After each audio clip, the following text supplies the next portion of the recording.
ونتوكل عليه ونعوذ بالله من شرور أنفسنا ومن سيئات أعمالنا من يهده الله فلا مضل له ومن يضلل فلن تجد له وليا مرشدا أشهد أن لا إله إلا الله وحده لا شريك له ولا ضد ولا ند ولا مثيل له ولا مثال له وأشهد أن سيدنا ومولانا ومعلمنا ومرشدنا ومخرجنا من الظلمات إلى النور محمدا عبده ورسوله أرسله الله بالحق بشيرا ونذيرا وداعيا إلى الله بإذنه وسراجا منيرا فقد بلغ الرسالة وأدى الأمانة ونصح الأمة وكشف الغمة فترك أمته على المحجة البيضاء ليلها كنهارها لا يزيغ عنها إلا هالك اللهم صل وسلم عليه وعلى آله وأصحابه وأزواجه وذرياته وأهل بيته أجمعين أما بعد فأعوذ بالله السميع العليم من الشيطان الرجيم بسم الله الرحمن الرحيم شهر رمضان الذي أنزل فيه القرآن هدى للناس وبينات من الهدى والفرقان فمن شهد منكم الشهر فليصم ومن كان مريضا أو على سفر فعدة من أيام أخر يريد الله بكم اليسر ولا يريد بكم العسر صدق الله العظيم رب اشرح لي صدري ويسر لي أمري واحلل عقدة من لساني يفقهوا قولي آمين يا رب العالمين. رمضان کا مہینہ وہ ہے جس میں قرآن حکیم نازل کیا گیا ہے، جس میں لوگوں کے لیے ہدایت ہے، گائیڈ بک ہے، اور حق اور باطل کے درمیان فرق معلوم و محسوس کرنا، اس کے واضح دلائل اس میں موجود ہیں قرآن حکیم کے اندر. یعنی رمضان کو رمضان بنانے والی چیز قرآن حکیم کا نزول ہے. رمضان شروع سے رمضان تھا. اللہ پاک نے جب سے یہ سولر سسٹم ہمارا شروع کیا ہے 12 مہینے ہوا کرتے تھے. ان عدت الشہور عند اللہ 12 شہرا یوم خلق السماوات والارض. جب سے زمین و آسمان کی تخلیق ہوئی ہے اللہ کے نزدیک مہینوں کی تعداد 12 ہی رہی. تو یہ رمضان پہلے بھی رمضان ہے. اس رمضان کو موجودہ رمضان قرآن نے بنایا اور پھر خاص اس رات کا ذکر جس میں یہ کتاب نازل ہوئی. اس کے بارے میں شاعر فرمایا انا انزلناہ فی لیلۃ القدر وما ادراک ما لیلۃ القدر لیلۃ القدر خیر من الف شہر. یہ ایک رات 1000 مہینوں سے بھی بہتر ہے. ایک رات. تو پتہ یہ چلا کہ رمضان اور قرآن کا کوئی خاص تعلق ہے اور رمضان قرآن حکیم نے بنایا. پھر ارشاد فرمایا انا انزلناہ فی لیلۃ مبارکۃ انا کنا منذرین فیہا یفرق کل امر حکیم. سورہ الدخان ہے. ہم نے اس کو ایک بڑی بابرکت رات میں نازل فرمایا ہے. یہ وہ رات ہے اور اس نزول کا مقصد یہ تھا وہ انذار تھا، خبردار کرنا تھا لوگوں کو. اور جس رات میں یہ نازل ہوا ہے اس میں بڑی حکمت والے فیصلے کیے جاتے ہیں. فیہا یفرق کل امر حکیم. حکمت والے معاملات میں تفریق کی جاتی ہے، اس دن فیصلے ہوتے ہیں. موبائل بند کر دیتے ہیں، مہربانی کر. یہ بڑی کامن سی بات ہے، اس کے لیے پروفیسر ہونا ضروری نہیں ہے کہ جب آپ ایک اجتماع میں بیٹھتے ہیں تو پھر آپ کو کوئی حق نہیں رہتا کہ آپ دوسروں کی اجتماعیت کو ڈسٹرب کریں، دوسروں کی کنسنٹریشن کو آپ خراب کریں. آپ اسے سائلنٹ کر لیں اور سائلنٹ اور میسج پہ نہ لگا ہوا ہو، یا ایسے بند کر دیں. اتنا سیکھ لیں اور عمل بھی کر لیں. میری کہانیاں نہ سنا کریں.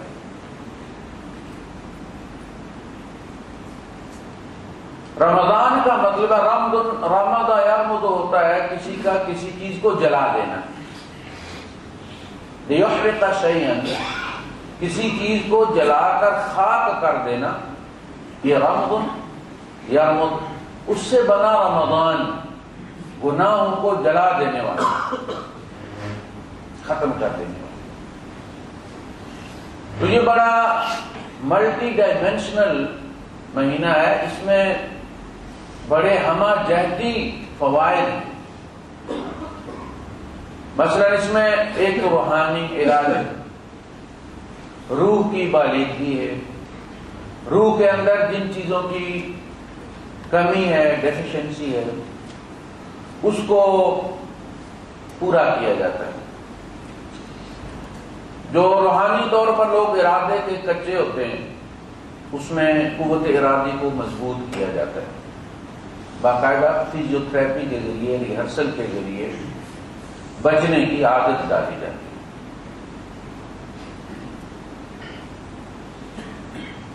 پھر دوسرا اس کا صحی پہلو ہے، صحت سے متعلق. اس کے اپنے فوائد ہیں،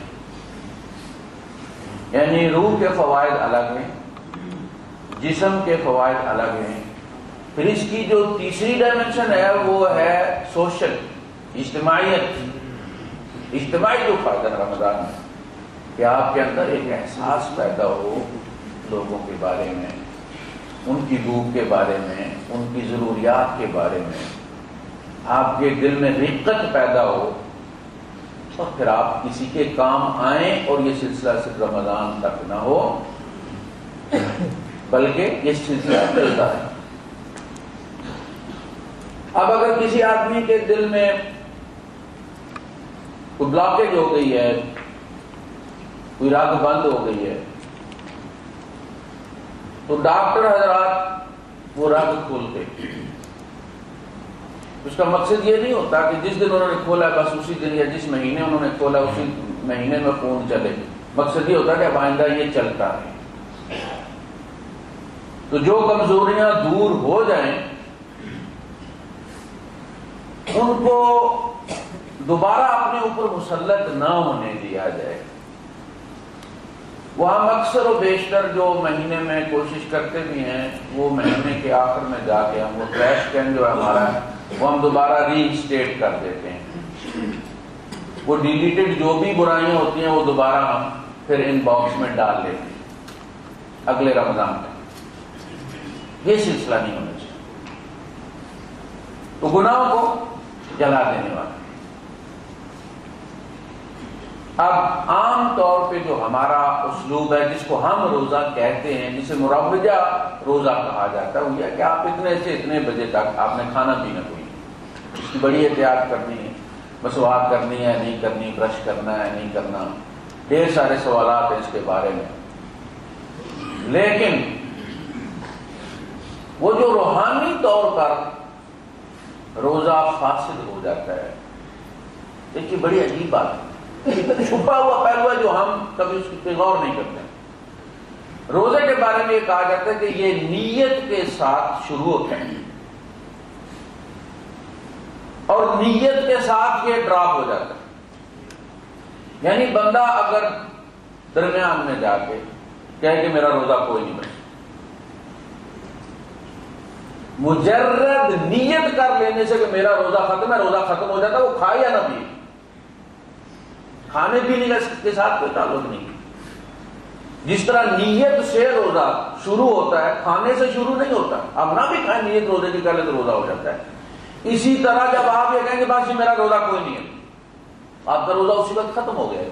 اب آپ بے شک رات تک نہ کھائیں پییں، کوئی ایسی حرکت نہ کریں جو روزہ فاسد کرنے والی ہو، آپ کی نیت نے اس کو فاسد کر لیا۔ یہ ہے روحانی پہلو روزے کی۔ اللہ کے رسول صلی اللہ علیہ وسلم نے ارشاد فرمایا ہے، دیکھیے آپ فرماتے ہیں کہ اگر تم میں سے کسی کا روزہ ہو، فَإِذَا كَانَ أَحَدُكُمْ صَائِمًا، اگر تم میں سے کوئی روزے دار فَلَا يَرْفُثْ وَلَا يَجْهَلْ، ہونا کیا چاہیے تو ہم سمجھتے ہیں فَلَا يَأْكُلْ وَلَا يَشْرَبْ، اگر تم میں سے کوئی روزے دار ہے تو وہ نہ کھائے نہ پیے، فَلَا يَأْكُلْ وَلَا يَشْرَبْ، حکم کیا دیا؟ فَلَا يَرْفُثْ وَلَا يَجْهَلْ، تم میں سے اگر کوئی روزے دار ہے تو اس کا روزہ اسی صورت میں ویلڈ ہوگا کہ وہ نہ تو کوئی بے حیائی کی بات کرے نہ کام کرے، رفث دونوں کو مشتمل ہے، نہ بے حیائی کی کوئی بات کرے نہ بے حیائی کا کام کرے، ولا یجہل، اور نہ جہالت کا کوئی کام کرے، جہلوں والا بھی کام کرے۔ اور جہالت کا مطلب ہے شریعت سے ہٹ کر، جو شریعت سے باہر ہے وہ جاہل ہے۔ ابو جہل کو کیوں کہتے ہیں ابو جہل؟ پڑھا لکھا بتا ہے۔ تو یہ روحانی پہلو، اگر آپ نے رفع کر لیے، بے حیائی کا ارتکاب کر لیا، جہالت کا ارتکاب کر لیا، اللہ کے یہاں آپ کا اجر سسپینڈ کر دیا، آپ کی بھوک اور پیاس جاری ہے، آپ نے خوب تپا کر روزہ رکھا ہے، اجر بلاک کر دیا گیا۔ بہت سارے روزے دار ایسے ہیں جنہیں ان کے روزے سے سوائے بھوک اور پیاس کے کچھ نہیں ملتی، انہیں پتہ ہی نہیں، اور روزہ ختم ہو گیا،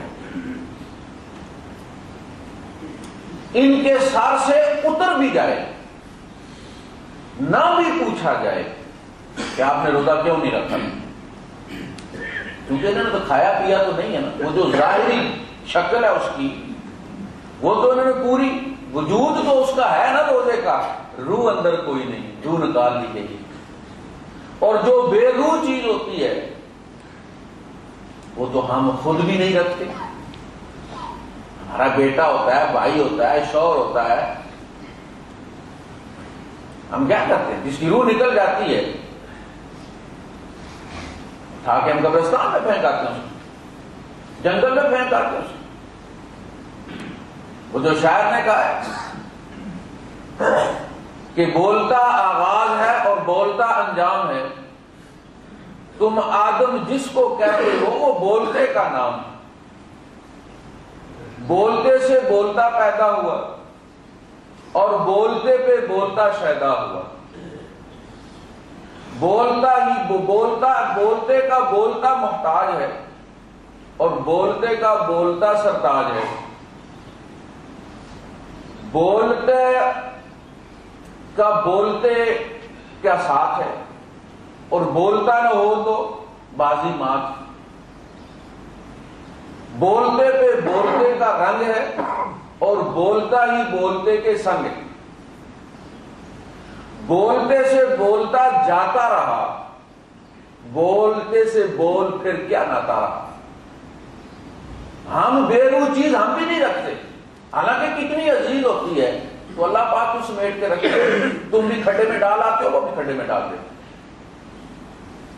ایک کا وجود، ایک کا روح۔ اگر نہ بھی پوچھا جائے کہ تم نے روزہ کیوں نہیں رکھا تھا، بندہ کہہ سکتا اللہ پاک میں نے ظاہری تو کھانے پینے والا معاملہ تو درست رکھا تھا۔ جب اس کا اجر نہ ملے، اس کا عوض نہ ملے تو بھی خسارہ ہے کہ نہیں؟ آپ نے ڈھیر سارے کوائنز اٹھائے ہوئے تھے جیب کے اندر، وزن تھا، آپ نے کسی کو دے دیے وہ 10-20، بدلے میں لیا کچھ نہیں، آپ کا بوجھ تو ہلکا ہو گیا، لیکن گیا ہی ہے نا، ملا تو کچھ نہیں، پیاس ہی ملی ہے نا، اجر تو اس پیاس کا کوئی نہیں ملا۔ تو نہ وہ بے حیائی کا کام کرے، نہ جہالت کا کام کرے۔ یہ نفسانی، یہ جو روزے کا نفسانی پہلو کہ تمہیں صرف اس زبان کو روکنا نہیں سکھایا گیا، کھانے پینے سے کچھ اور چیزیں ہیں جو اس پر حرام کی گئی۔ یہ کھانا پینا عام حالات میں تو حلال ہوتا ہے نا، وہ چیزیں عام حالات میں بھی حرام ہوتی۔ غیبت، چغلی، تجسس، کسی کا تمسخر اڑانا، کسی کو عیب لگانا، یہ پہلے بھی حرام ہے، روزے میں شدت کے ساتھ حرام ہو جاتی ہے، یعنی یہ روزہ جب ختم کر دیتی ہیں تو حرمت ان کی اور زیادہ۔ اللہ کے رسول صلی اللہ علیہ وسلم کے زمانے میں 2 خواتین کے بارے میں کسی نے آ کے بتایا کہ وہ سخت انہیں روزہ لگ رہا ہے اور بڑی تکلیف ہے انہیں، تو آپ صلی اللہ علیہ وسلم نے فرمایا کہ روزہ اتنی تکلیف نہیں دیتا، ان کو لے کے آؤ ادھر میرے پاس، کوئی اور معاملہ ہے۔ آپ نے ان دونوں کو ایک ایک ٹھیکرا دیا، کہا کہ انگلی حلق میں دے کے طے کرو۔ ان دونوں نے طے کی، خون کے لوتھڑے، کلاٹس،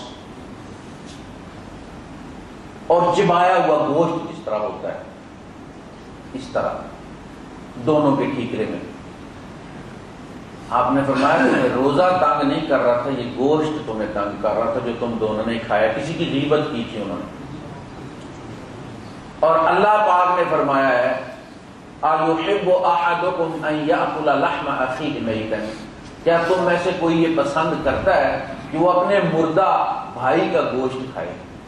جس کی آپ بات کر رہے ہیں چونکہ موجود نہیں، دادا وہ مردہ ہے، جس طرح مردہ اپنا دفاع نہیں کر سکتا اسی طرح وہ غیر موجود شخص بھی دفاع نہیں کر سکتا، وہ مردہ ہے اور تمہارا بھائی ہے، اور تم اس کا گوشت نوچ نوچ کے کھا رہے ہو۔ اور اللہ کے رسول صلی اللہ علیہ وسلم نے معراج شریف کے دیکھا انسانی گوشت کھاتے ہو، یہ کون ہے؟ یہ غیبت کرنے والے۔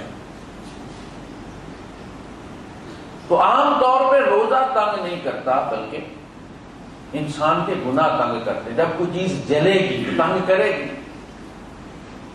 اب دیکھیں، آپ تیزاب جو ہے وہ زنگ والی جگہ پہ ڈالیں، جہاں لگا ہوا ہے، تو آپ دیکھیں گے کہ جو جگہ صاف ہے وہاں پہ تیزاب نے کوئی خاص ری ایکشن نہیں کیا، لیکن جہاں جہاں گند لگا ہوا تھا، جہاں جہاں وہ پیلا زنگ تھا، وہاں ایک دم ری ایکشن ہوا ہے اور جھاگ اٹھی ہے اور تیزاب ابلنا شروع ہو گیا ہے، اس لیے تو اس کو کھرچ رہا ہے۔ تو یہ جو ہمیں تکلیف ہوتی ہے یہ ہمارے اپنے گناہوں کی وجہ سے ہوتی ہے، جس کے جتنے زیادہ ہوتے ہیں تکلیف اتنی زیادہ ہوتی ہے۔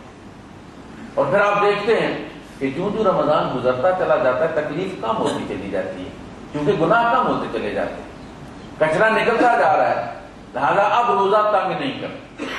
اس لیے اللہ والے اکثر و بیشتر روزے سے رہتے تھے، اور ہمارے لیے مہینہ گزارنا مشکل ہو جاتا، ہم کہتے ہیں 29 کا چاند ہو جائے، 29 کا شعبان ہو تو ہمیں فکر لگ جاتا ہے کہ رمضان اب 30 کا ہی ہوگا، پر 2 مہینے تو 29 کے نہیں ہو سکتے۔ تو حدیث میں کہا گیا کہ جو تم میں سے روزہ دار ہو، وہ نہ تو کسی کو گندی گالی دے، نہ کوئی گفتگو گندی کرے، نہ کسی کے ساتھ جہالت کا معاملہ کرے، مس بہیو کرے۔ آگے سنیے، فَإِنِ امْرُؤٌ قَاتَلَهُ أَوْ شَاتَمَهُ، اگر کوئی دوسرا بندہ اس سے لڑے، لڑنا شروع ہو جائے، اس کو روزہ لگا ہوا ہو، یہ بھی ایک ایکسکیوز ہے کہ جی آج ہٹ جاؤ میرے سامنے سے، آج مجھے روزہ لگا ہوا، نہ بیوی سامنے آئے، نہ بچے سامنے آئے، نہ اور کوئی سامنے آئے۔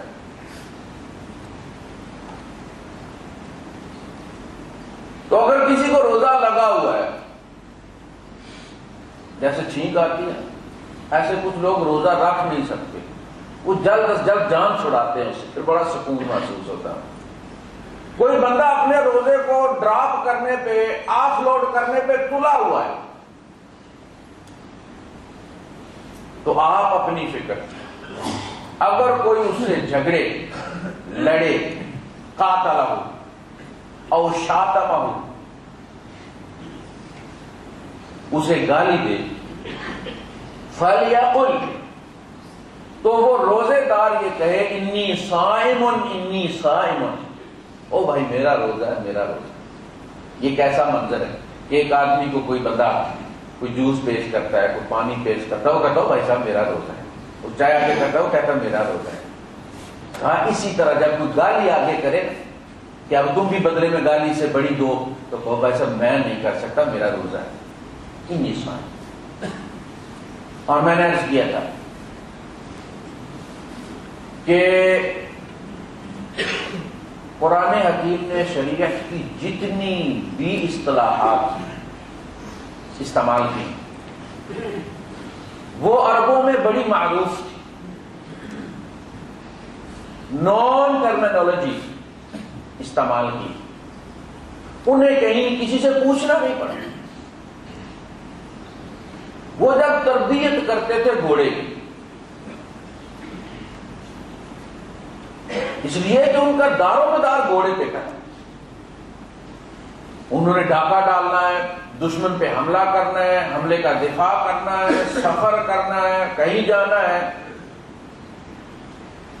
جس طرح آپ فوراً کہتے گاڑی نکالو بھائی، گھوڑا نکالو بھائی، اب باہر ہوا چل رہی ہے اور ہے بھی اپوزٹ، گھوڑا ادھر منہ نہیں کر رہا، سامنے جو سورج پڑ رہا ہے آپ کو جانا بھی اس طرف ہے، تو گاڑی ریورس میں جاتی ہے، گھوڑا تو ریورس میں نہیں جا سکتا، گھوڑے کو تو ادھر منہ کر کے ہی جانا پڑے گا۔ لہذا وہ گھوڑے کی تربیت کرتے تھے، اور تربیت یافتہ گھوڑا جو ہوتا تھا اس کی قیمت زیادہ لگتی تھی۔ اس میں وہ کیا کرتے تھے، گھوڑے کا منہ باندھ دیتے تھے، کھانا پینا بند، نیل بائی ماؤتھ، اور سورج کے اگینسٹ آمنے سامنے اس کو چلاتے تھے۔ ایک دن 1 میل چلایا، پھر 2 میل چلایا، پھر 3 میل چلایا، تاکہ اس کی تربیت ہو جائے کہ سورج کے خلاف آمنے سامنے کیسے چل رہے ہیں۔ پھر ریتلے موسم میں جیسے یہاں ریت کا طوفان آتا ہے، سینڈ سٹارمز کے اندر اسے چلانا، اس کی تربیت کرنا، اور اس گھوڑے کو وہ کیا کہتے تھے، فرس الصائم، روزے دار گھوڑا، جس کی تربیت حالات کے خلاف چلنے کے لیے کی گئی۔ اللہ پاک نے فرمایا تمہارے روزے بھی شروع ہو گئے، تمہیں بھی اپنے حالات و جذبات و نفسیات کے خلاف اب چلنا ہے، ثابت کرنا ہے کہ صرف گھوڑا نہیں، جذبات کے خلاف، حالات کے خلاف تم بھی چل سکتے۔ لہذا یہ سردی اور گرمی دونوں میں آتے ہیں، تاکہ ہر قسم کے حالات میں آپ کی تربیت ہو جائے۔ جب آپ جذبات میں گالی سن کے خون کھول گیا، جناب کو کہا گیا کہ آپ نے ریئیکٹ نہیں کرنا، روزہ اسی کا نام ہے۔ روزے کا مطلب یہ ہے کہ تم اپنے اختیار میں ہو ہی نہیں، تمہارا چارج کسی اور نے لیا ہوا، تم نے اس کو سونپ دیا اپنا۔ روزے کا مطلب یہ، اب نہ تم اس کی مرضی کے خلاف کچھ کھاؤ گے، نہ پیو گے، نہ کوئی بات کرو گے، اب اس کا چارج تمہارے اوپر چلے گا، اس کا حکم چلے گا، اس کی کمانڈ چلے گی۔ جب کمانڈ اللہ کی ہے، میں نے اپنا ہاتھ اٹھا لیا، ٹھیک، اللہ پاک کہتا ہے کسی کو گالی دو، کہیں قرآن میں آیا ہو، کہیں حدیث میں آیا ہو. گالی تو فرعون کو دینا بھی گناہ ہے. گالی دینا ثواب کا کام نہیں ہے، ورنہ اللہ پاک موسیٰ علیہ السلام کو کہتے کہ جا کے فرعون کے سامنے کھڑے ہو کر دونوں بھائی کورس میں گالیاں دو. قولا لہ قولا لینا. حضرت ابو بکر صدیق رضی اللہ تعالیٰ عنہ نے اپنے غلام کو گالی دی.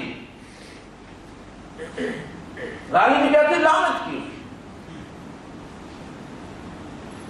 اللہ کے رسول صلی اللہ علیہ وسلم نے سن لیا، آپ نے بار بار ریپیٹ کیا، صدیق ولعان، صدیق ولعان، صدیق اور لعنت کرے، وہ صدیق اور لعنت کرے، وہ صدیق اور لعنت کرے.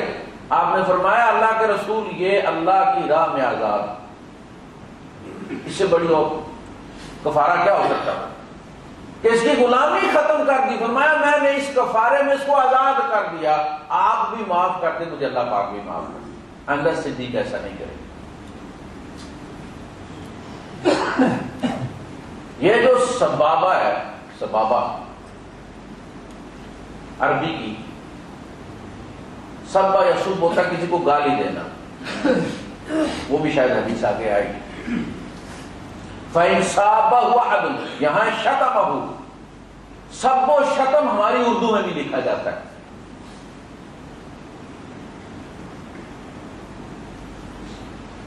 سبابہ جو ہے یہ اصل میں گالی دینے والی انگلی ہے. اس سے لوگ گالی دیا کرتے تھے، تیری ایسی جگہ تو میں نہیں چھوڑا. تو اس کا نام کیا عربی میں؟ سبابہ، گالی دینے والی. اسلام آیا، اس نے اس کو کیا بنا دیا؟ شہادت. شہادت دینے والی انگلی. اللہم فاشہد، میدان عرفات میں اللہ کے رسول صلی اللہ علیہ وسلم. اور اتحیات میں بھی جہاں جہاں بھی اللہم آتا تھا انگلی ہلتی تھی ایک بار. تو سبابہ گالی دینے والی کو شہادت دینے والی بنا دیا. اس کو ہم کہتے ہیں کلمے کی، کلمے والی انگلی، شہادت والی انگلی. اس سے شہادت دی جاتی ہے. فَلْيَقُلْ إِنِّي صَائِمٌ إِنِّي صَائِمٌ. اس وقت جذبات کو کنٹرول کرنا اور کہنا کہ یار میرا تو، میں تو اپنا کنٹرول ہی کوئی نہیں ہے میرا، تو اللہ کا حکم چل رہا ہے. اس نے گالی دی ہے تو میں کیا کر سکتا ہوں؟ پلٹ کے میں تو نہیں دے سکتا. اس لیے کہ یہ بدن اس وقت اللہ پاک کے چارج میں ہے اور اللہ پاک گالی دینے کا حکم نہیں دیتا، نہ اللہ کا رسول دیتا ہے. تو جب میں گالی دوں گا تو چارج واپس لے کے گالی دوں گا نا. روزہ ختم ہو گیا کہ نہیں؟ جب آپ نے ٹرانسفر کر لیا چارج، بلوٹوتھ سے آپ نے بلوٹوتھ بند کر دیا،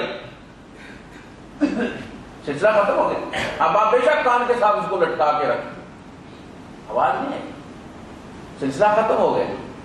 جب آپ نے گالی دی، آپ نے چارج اللہ سے واپس لے لیا. اب یہ روزے دار نہیں ہے، وہاں اجر ختم ہو گیا، اس نے واپس لے لیا. یہ وہ لوگ ہیں جن کے بارے میں فرمایا کہ اکثریت ان لوگوں کی ہے جنہیں روزے سے سوائے بھوک اور پیاس کے کچھ نہیں ملتا. انہوں نے روزے کا بلوٹوتھ لٹکایا ہوا ہے، کنیکشن کوئی نہیں.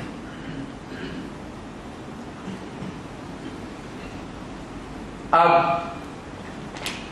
یہ وہ چیزیں ہیں جن کی قوت کا احساس اسی وقت ہوتا ہے جب ہم ان کو چھوڑنا چاہتے ہیں. بڑی بڑی معصوم عادتیں ہماری، جن کو ہم یہ سمجھتے ہیں کہ اب جب میں چھوڑنے کا ارادہ کروں گا تو چھوڑ ہی دوں گا. یہ تو ایسا ہی. جب بندہ ان کو چھوڑنے لگتا ہے تو پھر ان کی اٹیچمنٹ کا پتہ لگتا ہے کہ یہ تو میرے اندر کھبی ہوئی ہے. جب آپ اس کو کھینچتے نہیں، اتارنے کی کوشش ہی نہیں کرتے، آپ کو اندازہ کیسے ہوگا اس اٹیچمنٹ، وہ ڈیپتھ کتنی ہے اس کی. بڑی معصوم سی ہماری ایک عادت ہے، معصوم سا نشہ ہے چائے کا. چھوڑ کے دیکھیں ذرا. آخری کام ہمارا شہری میں بھی چائے ہوتا ہے. جس طرح ایئرپورٹ پہ ہمیں سیاح کرنے جو آتے ہیں سب سے جو عزیز ہوتا ہے وہ ایئرپورٹ تک آتا ہے اور آخر تک کھڑا رہتا ہے. اور جب افطاری ہوتی ہے تو سب سے پہلے پھر ہم چائے کی طرف دوڑتے. وہ خاتون پتہ نہیں کتنے دن کے بعد وہ زلزلے کے اندر سے جو نکلی تھی, کافی عمر سیدھا خاتون تھی, تو اس نے جو پہلی ڈیمانڈ کی تو اس نے کہا چائے. ہفتوں کے حساب سے وہ دبی تھی. جب اسے نکالا گیا تو اس نے پہلا جو سوال کیا اسے چائے آئے.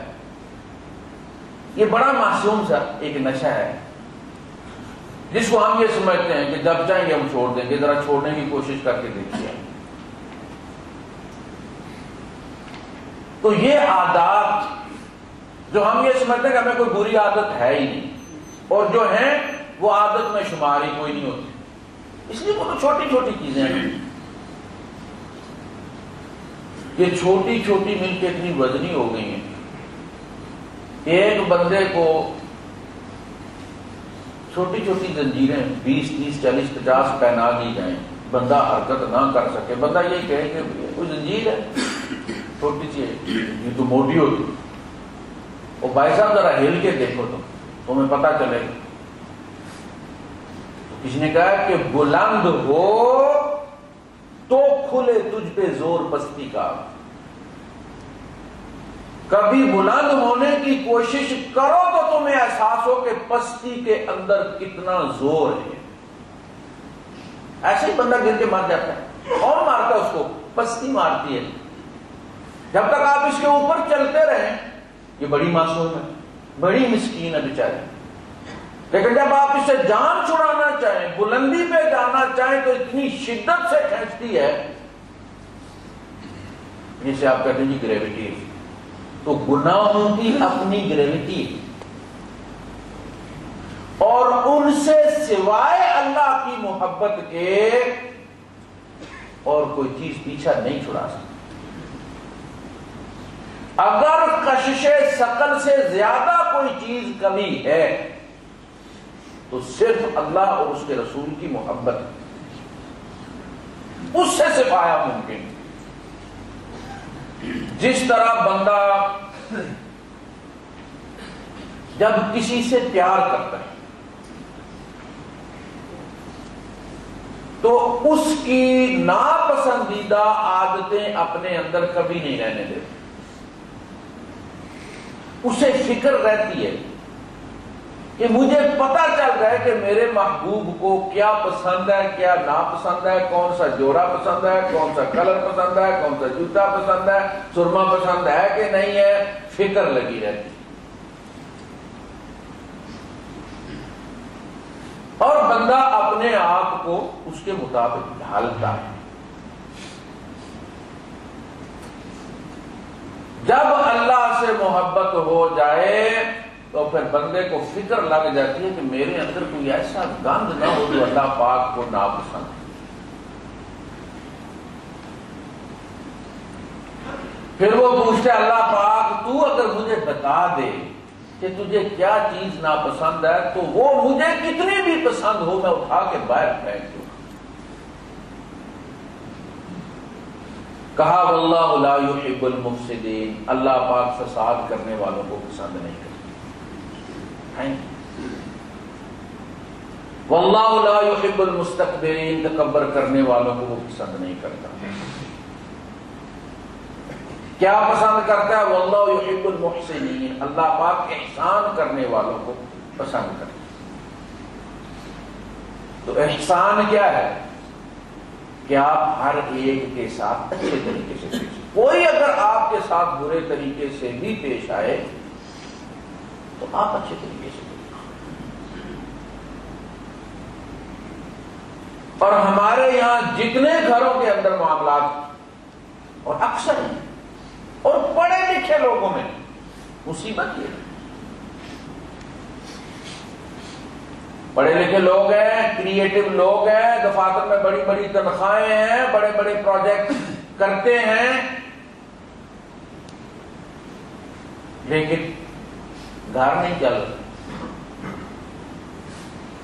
وجہ کیا ہے؟ سب کچھ موجود ہے، نکاح نامہ بھی موجود ہے، وہ گواہ کے دستخط اسی طرح ہے، مولوی صاحب نکاح خان کے دستخط اسی طرح ہے، دولہا کے دستخط، دولہا کے وکیل کے دستخط، دلہن کے دستخط، دلہن کے وکیل کے دستخط، سب کچھ موجود ہے. حق بہر بھی ہے. چیز کیا غائب ہو گئی؟ محبت کوئی نہیں. جب محبت نہیں تو کوئی سیکریفائی کرنے کے لیے بھی تیار نہیں. کوئی تو ہونا جو کہے کہ یہ تعلق نہ ٹوٹے،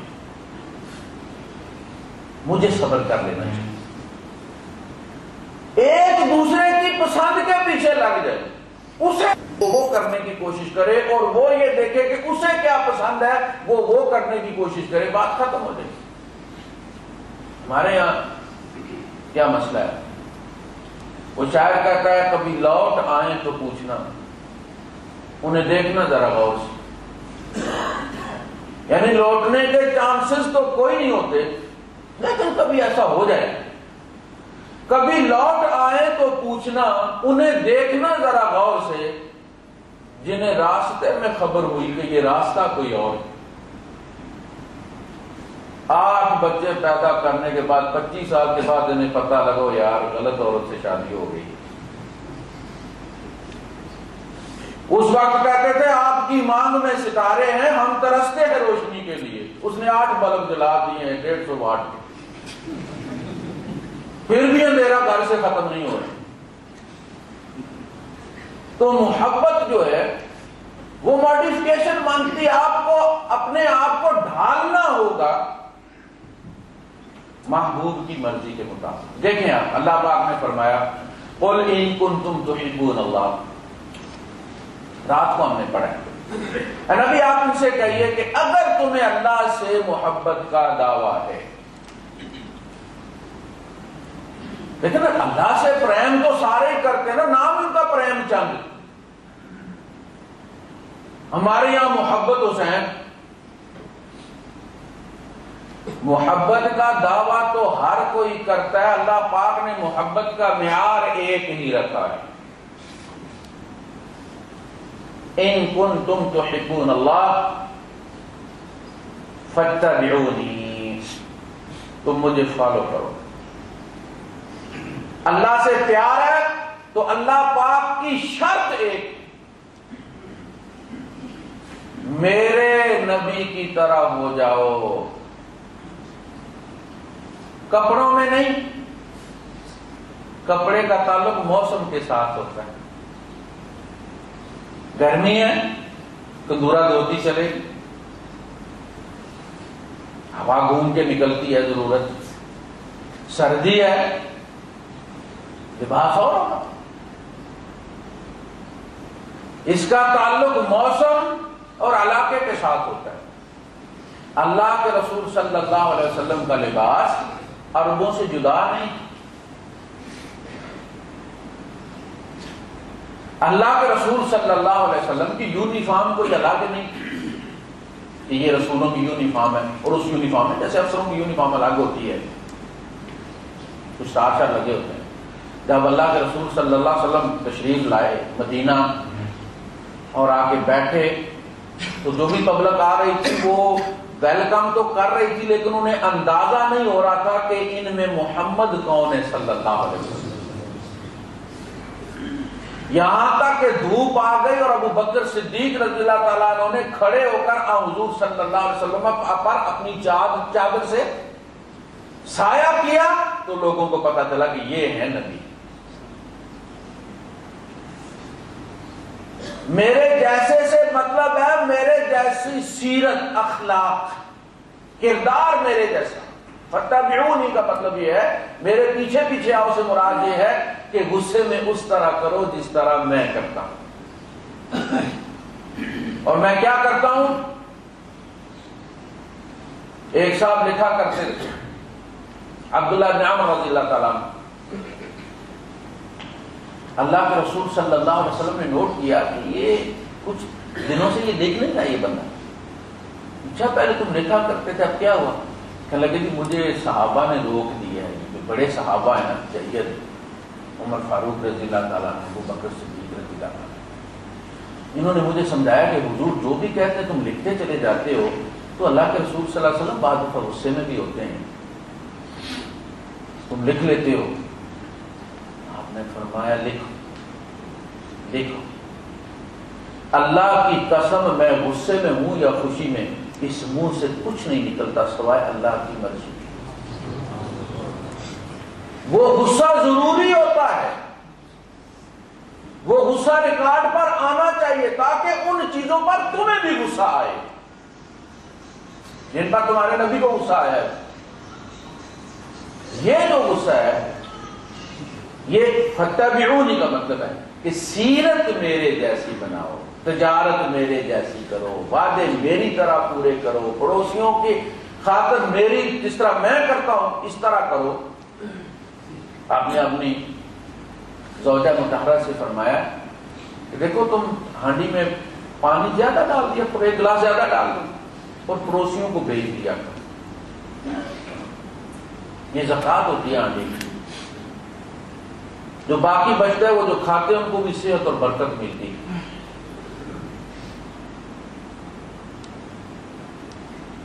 تو اخلاقیات، فتبعونی،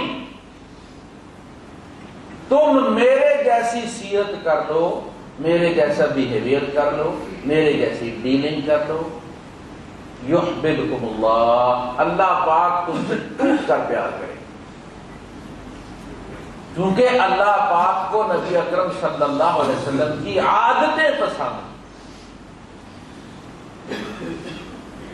جب اللہ پاک تم سے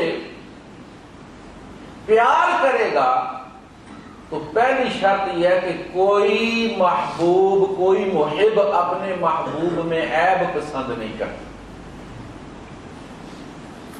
جس سے پیار ہوتا ہے بندہ اس میں عیب نہیں دیکھنا چاہتا، اس کے بس میں ہو تو دور کر دیتا ہے، بس میں نہ ہو تو مانتا ہی نہیں ہے۔ لیکن ہمارے سیاسی لیڈروں سے جو ان کے جیالے ہیں، پیار کرتے ہو کہتے ہیں وہی کچھ نہیں۔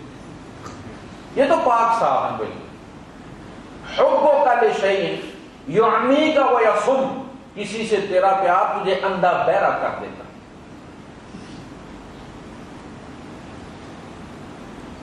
تو دیکھیں جب وہی بات پھر آ گئی کہ جب پیار تھا، محبت تھی، تو کوئی عیب نظر نہیں آیا۔ 8 7 10 جب بچے ہو گئے تو اب پتہ چلا ہو اس کے پچھلے تو غریب تھے، اب بچوں کو بتاتے ہیں اور تیری ماں نے کبھی استری خواب میں بھی نہیں دیکھی تھی، اور میں ان کے گھر میں جاتا تھا، ادھر چولہا آتا تھا، چائے بننی ہوتی تھی، ساتھ ہی 2 میٹر دور ان کی بھینس بندھی ہوئی ہوتی تھی، وہ جب پیشاب کرتی تھی تو 2 پیالی ویسے ہی چائے زیادہ ہو جاتی تھی۔ یہ اب یاد آیا ان کو، تیری ماں ان پڑھ تھی اس وقت نے جناب علی وہ پروفیسر لگتی تھی، رات رانی ہوتی ہے نا، محبت کی عیب کوئی نظر نہیں آیا، محبت گئی تو ہر چیز عیب بن گئی، اس کی خوبیاں بھی عیب بن گئی۔ جب اللہ پاک تم سے پیار کرے گا پہلا کام یہ کرے گا کہ یغفر لکم ذنوبکم، تمہارے گناہ صاف کر دے گا، تمہیں چمکا کے رکھ دے گا، یہ پہلا کام ہے۔ پچھلے معاف کر دے گا اور آئندہ تمہارا مزاج ایسا بنا دے گا کہ گناہ تمہارے قریب سے نہیں گزرے گا۔ ابو بکر صدیق رضی اللہ تعالیٰ عنہ کو دودھ لا کے دیا ایک بندے نے، آپ نے جو ہی دودھ پیا ایک دم چونک کے اس سے پوچھا یہ دودھ کہاں سے لائے ہو؟ اس نے کہا کہ زمانہ جاہلیت میں نے دم کیا تھا کسی کو، تو ظاہر ہے اس شرکیے لات منات سے ہی کیا ہوگا اس نے، وہ میرا مقروض تھا، زیر احسان تھا، تو اس نے مجھے یہ دودھ دیا، بھائی صاحب یہ دودھ لے لیں۔ آپ نے انگلی دے کے حلق میں اس دودھ کو کہہ کر کے باہر کہا یہ دودھ اندر گیا تو میری کیفیت تبدیل ہوگی، پتا تھا کہ نافرمانی کا دودھ، اتنی سینسیٹیو طبیعت کہ پتا چل جائے کہ بھائی یہ گناہ میں افورڈ نہیں کر سکتا، آئندہ حفاظت فرماتا ہے، پچھلے معاف کر دیتا ہے، لیکن اللہ کو پیار ہوتا فتبعونی، شرط بڑی، دیکھ دیکھ کے چلو۔ اس لیے ہمارے علماء کہتے ہیں کہ اگر کسی بندے کو غصہ آئے کسی کا، تو وہ ایک لمحے کے لیے صرف، یہ ایک لہر ہوتی ہے، ایک لمحے کے لیے سوچے کہ اگر اس جگہ اس کے نبی ہوتے تو کیا کرتے، بس کہا کہانی ختم ہو جاتی۔ شیطان اس بندے کو چھوڑ کے پاس ہمیں بس اسٹاپ پہ جا کے کھڑا ہو جاتا، ایک لمحے کے لیے سوچے۔ جیسے جمائی آتی ہے نماز میں، کہا جس بندے کو جمائیاں زیادہ آتی ہیں، جب جمائی بن رہی ہو، آپ کو پتا نا پہلے بننا شروع ہوتی ہے، وہ پھر بھینس جتنا پورا موقع، جب بننی شروع ہو تو ایک دم بندہ یہ سوچے کہ نبیوں کو کبھی جمائی نہیں آتی تھی۔ یہ بات نوٹ کریں، یہ شیطان جب منہ کھلتا ہے شیطان اندر جاتا ہے، اور نبی محفوظ ہوتے ہیں۔ اور یہ تجربہ کر کے دیکھیے آپ، وہ شروع ہو جمائی، جس کو کیا کہتے ہیں اباسی، شروع ہو، وہ اینٹن جو شروع ہوتی ہے، ٹینشن، پتہ چل جاتا بندے کو کہ اباسی آنے والی ہے، تو اس وقت بندہ سوچے کہ نبیوں کو تو کبھی نہیں آتی تھی، ایک دم ختم ہو جاتی۔ تجربہ کر کے دیکھیے، کتنی بھی شدید ہو، ایک دم ختم ہو جاتی ہے۔ بندہ یہ سوچے اگر میرے نبی یہاں ہوتے تو اس بندے کو ماں کی گالی دیتے؟ کبھی نہیں، میں کیوں دوں؟ آپ صرف سوچیں گے، اس کو کہتے ہیں کہ نبی کی زندگی جیو، صرف 12 ربیع الاول کو جھنڈیاں نہ لگاؤ، اپنے سینے کو مدینہ بناؤ، دکان پہ کھڑے ہو تو اس طرح تجارت کرو، اس طرح بات کرو، جس طرح نبی اکرم صلی اللہ علیہ وسلم سے تم توقع رکھتے ہو کہ میرے نبی یوں کرتے۔ گالی ہماری زبان سے غائب ہو جائے گی اگر ہم نبی کی زندگی جینا شروع کریں، صرف ایک دن کے لیے نہیں، ہر لمحہ ہمارا جڑا ہوا ہے محمد رسول اللہ صلی اللہ علیہ وسلم سے، اس لیے کہ قیامت کے دن اللہ پاک نے زندگیاں قبول کرنی ہیں محمد صلی اللہ علیہ وسلم کی زندگی کو سامنے رکھ کے، ماڈل سامنے پڑا ہوا ہوگا، جیسے حکومت جاری کرتی ہے نا پرفارما، کہ بھائی یہ اس کا نموذج لکھا ہوتا ہے، نمونہ، اس کے مطابق آپ نے کرنا ہے جو کرنا ہے، وہ نمونہ لقد کان لکم فی رسول اللہ اسوۃ حسنہ، وہ نمونہ اللہ کے رسول صلی اللہ علیہ وسلم کی زندگی، اور اس کے مطابق دیکھ دیکھ کے یہاں کمی، یہ پہلو تمہارا کمی والا، ہم دیکھیں کہ اللہ کے رسول صلی اللہ علیہ وسلم کس طرح رمضان گزارا کرتے تھے، عام حالات میں کیسے ہوتے تھے، غصہ کیسے آتا تھا، خواتین کے ساتھ آپ کا کیا تعلق تھا، غلاموں کے ساتھ کیا تھا۔ ازواج مطہرات قسم کھا کھا کے کہتی ہیں کہ اللہ کے رسول صلی اللہ علیہ وسلم نے نہ کسی بیوی کو مارا، نہ کسی غلام پہ ہاتھ اٹھایا، آپ نے سوائے اللہ کی راہ کے جہاد کے کبھی کسی پر ہاتھ نہیں اٹھایا۔ کیا ہم اپنے گھروں میں ایسے ہیں؟ اور گھر میں معاملات، حضور صلی اللہ علیہ وسلم کی بھی ٹینشن پیدا ہوتی، جب بیویاں زیادہ ہوتی تھیں تو حضور کی ذرا ذرا سی چیز پہ نگاہ ہوتی، کسی زوجہ کے یہاں حضور زیادہ جب ٹھہر جاتے تھے تو آگے جب جاتے تو آگے منہ چڑھے ہوئے ہوتے، موڈ آف ہوتا تھا، بعض دفعہ اونچا بھی بولا جاتا تھا، وہ برداشت پتا کہ یہ ایک فکری بات ہونا تھا۔ اس صورت میں ہمیں کم از کم 1 مہینہ ہمارے پاس ہے کہ ہم ایکٹنگ تو کر لینا یار تک ویٹ، کوئی اداکار ہے دنیاوی اجر کے لیے کیا کیا بنتے ہیں، کس طرح نبھاتے ہیں اپنے کردار کو، اسی لیے ان کے گھر زیادہ تر اجڑے ہی رہتے ہیں۔ کوا چلا ہنس کی چال اپنی بھی بھول گیا، وہ کردار کر کر کے اپنی فطرت ہی بھول جاتے ہیں بیچارے۔ وہ ایک لمحے میں سردار ہوتے ہیں، سردار کا کوئی کردار کیا ہوا تو وہ کلپ چل گئے، اگلے میں جناب علی کوئی اور چل گیا، تو ان کی زندگی کلپوں پر مشتمل ہوتی ہے۔ دادا یہ اطلاقیں ان کے یہاں ہوتی 6-6 7 یہ بدلی کرتے رہتے پارٹنر۔ اگر میں آپ کو ایک مثال دیتا ہوں کہ حالات کس طرح انسان پر اثر انداز ہوتے ہیں۔ جب ہم پھوڑی پہ جاتے ہیں تو ہم نے تعزیت کرنی ہوتی ہے، ماتم ہوتا ہے تو جاتے ہیں، اس کے ہمارے پھوڑی کہتے ہیں۔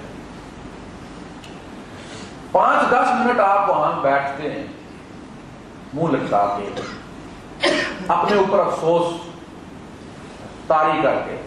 جب آپ فاتحہ پڑھنے گئے ہیں، آپ نے افسوس کرنا ہے تو آپ کہہ کے لگا کے کوئی لطیفے تو نہیں نہ سنا سکتے۔ آپ نے اگر ذکر بھی کرنا کسی مرے ہوا کا ذکر کریں گے، ہمارے ابا مرحوم یوں فوت ہوئے تھے اور دادا مرحوم یوں ہوئے تھے اور فلاں، تو مرنے والوں کی باتیں کریں۔ 10 منٹ کے اندر اندر آپ کے اندر ایک تغیر پیدا ہونا شروع ہو جاتا ہے۔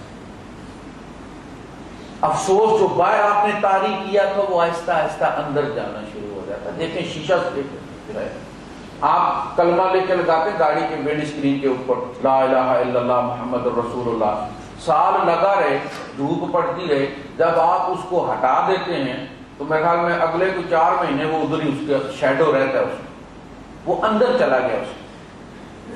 وہ آپ جب افسوس والی کیفیت میں ہوتے 10 منٹ کے اندر اندر وہ کیفیت آپ کے اندر چلی جاتی اور آپ پریشان ہو کے فوراً کہتے ہیں اچھا جی پھر دعا کرو جی۔ یار یہ تو پتا لگتا میرا ماما مر گیا، ہو جاتا ہے۔ زیادہ شادی بیاہ اٹینڈ کرنے والے جو ہوتے ہیں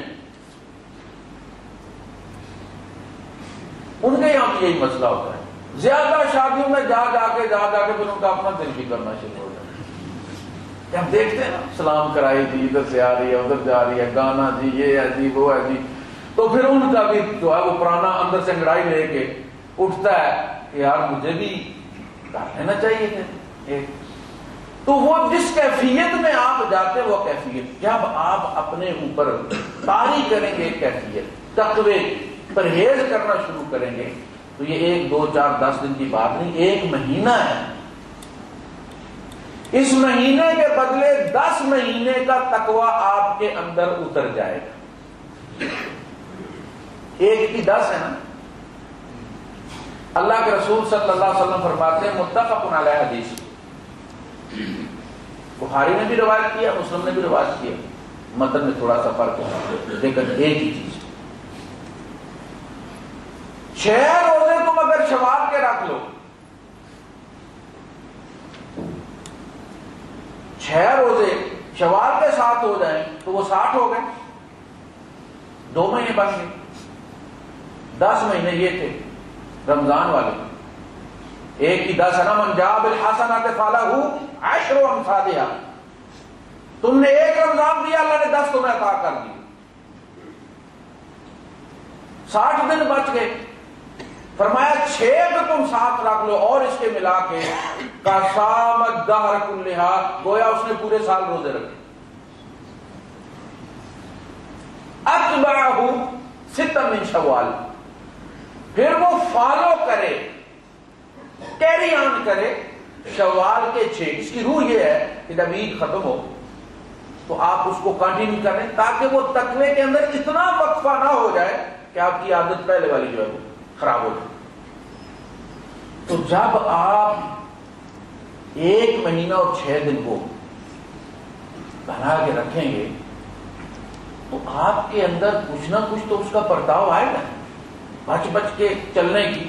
میں مثال دیا کرتا ہوں کہ آپ اعتکاف جب بیٹھتے ہیں 8 10 دن 9 دن، تو اس کے بعد جھجک ہوتی ہے۔ جن لوگوں نے اعتکاف جو بیٹھتے ہیں انہیں پتا ہے کہ ایک دفعہ قدم باہر اٹھتا ہے تو تھوڑی دیر کے لیے وہ رکتا ہے، کیونکہ عادت ہے کہ میں غیر ضروری تو نہیں باہر جا رہا، پھر خیال آتا ہے نہیں وہ اعتکاف ختم ہو گیا۔ یہ 1 لمحے کے لیے ایسے لہر سی چلتی ہے، باکس جیسے بنتا ہے آپ کے کمپیوٹر کی مانیٹرنگ اسکرین کے اوپر. اسی طرح باکس بنتا ہے تو فوراً کلیئر ہو جاتا ہے کہ نہیں اعتکاف ختم ہو گیا.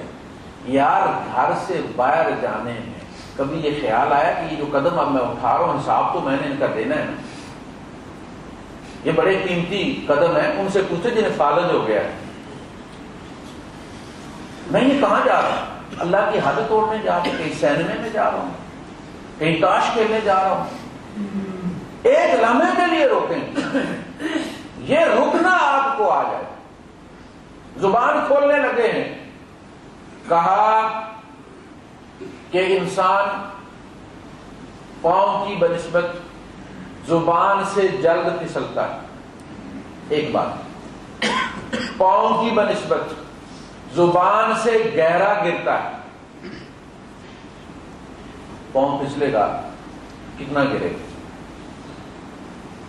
اور زبان پھسلے گی. اللہ کے رسول صلی اللہ علیہ وسلم نے صحابہ سے پوچھا جو میں نے سنا ہے تم نے سنا ہے؟ رسول نہیں. آپ نے فرمایا اللہ پاک نے جہنم میں ایک پتھر پھینکا تھا. 70 سال کے بعد آج نیچے پہنچا. یہ اس کی آواز. اور ایک روایت میں ہے کہ صحابہ چونکے اور انہوں نے پوچھا اللہ کے رسول یہ کیا آواز ہے؟ آپ نے فرمایا تم نے بھی سنی ہے. اللہ کے رسول صلی اللہ علیہ وسلم کو وہ نظر آتا رہتا تھا جو صحابہ کو نظر نہیں آتا تھا, اور حضور وہ سنا کرتے تھے تو صحابہ کے کان نہیں سنتے تھے. آپ سورج گرہن کی نماز پڑھا رہے تھے تو آپ صلی اللہ علیہ وسلم نے ایسے ہاتھ آگے بڑھایا اور پھر ہاتھ تیزی سے کھینچا اور قدم بھی پیچھے اٹھا دیا. نماز کے بعد صحابہ نے پوچھا اللہ کے رسول یہ ایک نئی چیز ہوئی ہے. آپ نے فرمایا میرے سامنے جنت کے پھل آئے تھے,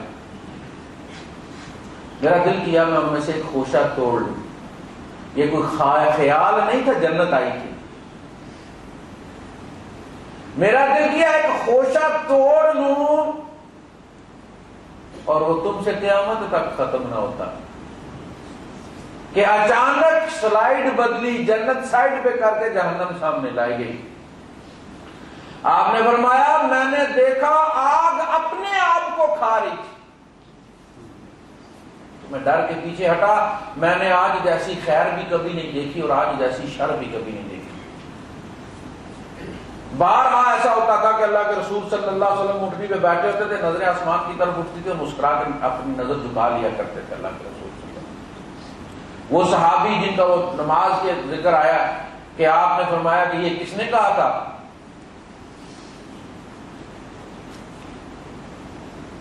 تو اس کے بعد آپ نے فرمایا کہ میں نے دیکھا 30 فرشتے جو ہے وہ ٹوٹ پڑے تھے اس اجر کو لکھنے کے لیے ایک دوسرے پر.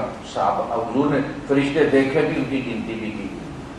اسی طرح آپ نے فرمایا کہ تم نے سنا ہے جو میں نے سنا ہے. صحابہ نے کہا اللہ کے رسول نہیں. آپ نے فرمایا آسمان چرچرایا. چرچراہٹ کی آواز جس وزنی چیز کو چارپائی پہ بیٹھتی ہے جب بندہ کوئی تو وہ چارپائی کی آواز آتی ہے نا. آپ نے فرمایا آسمان چرچرایا اور بیچارہ کیا کرے, آسمان کا حق بنتا ہے کہ وہ چرچرائے. اس پہ ایک چپا جگہ خالی نہیں ہے جہاں کوئی نہ کوئی اللہ کا فرشتہ یا رکوع میں یا سجدے میں یا قیام میں. عبادت کے لیے اللہ پاک کی بڑی مخلوق ہے. کچھ اور کام بھی ہیں جن کے لیے ہمیں بنایا گیا. تو وہ زبان سے جو گرتا ہے وہ جہنم میں گرتا ہے, اور صبح جب ہوتی ہے تو سارے اعضاء اس زبان سے اللہ کی پناہ مانگتے ہیں. اللہ کے رسول صلی اللہ علیہ وسلم فرماتے ہیں کہ بندہ ساری زندگی اہل جنت کے کام کرتا ہے یہاں تک کہ جنت کے بہترین حصے کا حقدار بن جاتا ہے, زبان سے کوئی ایسی بات کہہ دیتا ہے کہ عین جنت کے وسط سے اٹھا کر جہنم کے وسط میں پھینک دیا جائے. تو اس لحاظ سے اس کو تھوڑا سا کنٹرول کرنا سیکھیں، صرف کھانے پینے میں نہیں، بقیہ معاملات میں بھی۔ اللہ پاک مجھے بھی اس کی توفیق عطا فرمائے۔ آپ حضرات کی بات کرو گا دودھ اینکر ٹائپ جو ہے، یہ دودھ کے ڈبے ہیں۔ آپ جو کر سکتے ہیں اپنی استطاعت کے مطابق کر دیں، آگے اللہ پاک اس میں برکت ڈال دے گا۔ آپ کے خلوص کو دیکھ کے ان کی مصیبت میں اللہ پاک کمی کرے گا، اور بادشاہ بھی تک ہوتی نہیں۔